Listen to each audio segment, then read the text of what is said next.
अस्सलाम वालेकुम। A1 TV के साथ मैं हूं अरूज फखर और मैं हूं अलीशा वासी। शामिल करेंगे news headlines. 190 million pounds reference में अदम पेशी पर एक्शन। नैब रावलपिंडी की टीम बुशरा बीवी की गिरफ्तारी के लिए पेशावर पहुंच गई तो शाहखाना 2 केस की समाअत आज होगी। इस्लामाबाद में इश्तिहार फैलाने वाले नासिर को कटहरे में लाने का फैसला। शरपसंदों को फौरी शनाख्त करके सख्त सजा यकीनी बनाई जाए।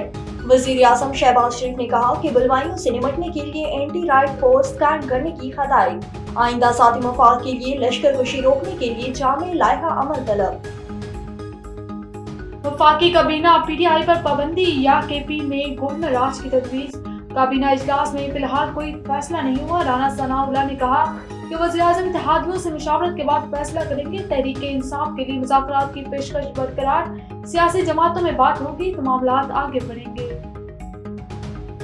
PTI तिजाल में मरकजी क़ियादत गायब, आवाज़ें उठने पर भौचाल। सलमान अकरम राजा सेक्रेटरी जनरल PTI के ओहदे से मुस्तफी। हामिद रजा की भी PTI कोर और सियासी कमेटी से अलहदगी। साहिबजादा हामिद रजा का कौमी असम्बली लिस्ट भी छोड़ने का ऐलान। सलमान अकरम राजा और साहिबजादा हामिद रजा का इस्तीफे मुस्तरद। और पेशावर में बख्शो पुल के करीब नाके पर मुबैना पुलिस मुकाबला। 2 डकैत हालात, मुलजमान मुतअद्दिद मुकदमात में मतरूक थे। न्यूज़ स्टूडियो से फिलहाल के लिए इतना ही। मजीद खबरों और अपडेट्स के लिए देखते रहिए A1 टीवी। A1 टीवी, सब पे नजर, अंदर की खबर।